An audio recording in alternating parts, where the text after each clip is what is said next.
when the customer forgets to give you a key. Hey, so here we are putting up a cupola. These guys are supposed to come apart, but because we don't have the right driver, we can't get up in there and get those. So we're just going to take it into 2 pieces, but you can make it 3 pieces if you want. And yeah, I'm gonna grab that side, buddy. Yep.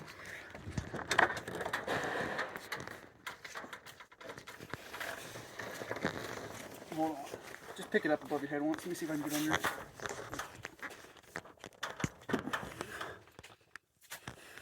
Hold on. Ow, that's a big screw right there. Ouch. Alright. Let me see if I got it once I go. Yeah, I kind of got it. You want to go up and I'll hand it off to you?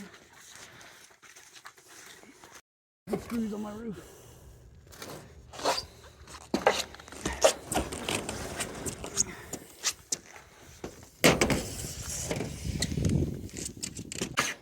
Okay, go ahead, buddy. Alright, we out here.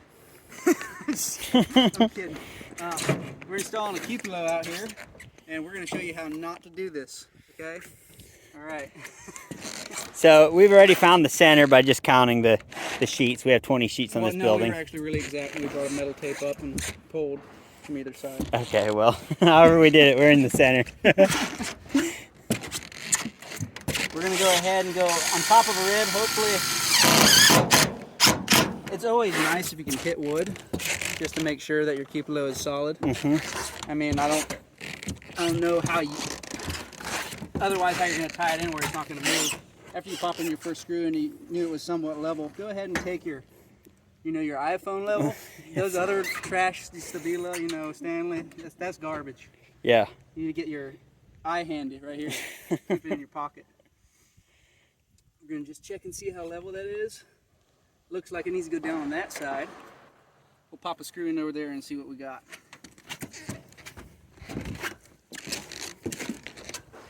Looks like I'm missing it here, ain't I? Which is fine if you are. Then, so if you're not coming out where you're even on a rib, go ahead and after you put in your screw, you're going to want to caulk, just to make sure that that doesn't leak.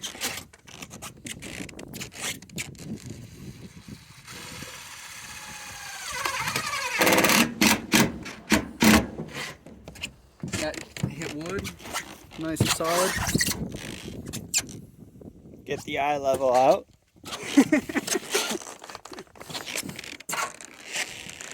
I'm gonna voice over it all Alright, anyway. that is, yeah, I already figured you were, so I'm not super worried about it. Anyway, right here, see that's 0.3 degrees off, so we're pretty happy with that. See, it's in between the lines. Well, yep. We're gonna go ahead and be happy with that.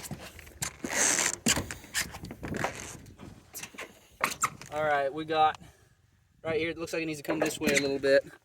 Go ahead and level every corner. Your best option is to get it as level as possible, because if it's not, you're going to put on the top of your cupola and it's going to be leaning one way, and it's going to be pretty sad.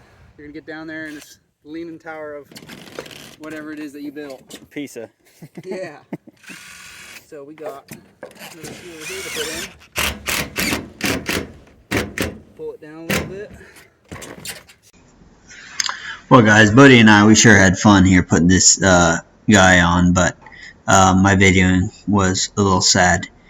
We didn't have a level and we didn't have the right bits for taking this thing all the way apart, and so I didn't get a very extensive video on everything, but it's very simple. After your ridge cap is on, you set that guy right on top of the ridge cap in the center of your barn or wherever the customer wants it, and then you basically just screw through your trim down into your purlins. Just make sure you hit wood, and wherever you're not over a rib, then you want to use a little caulk.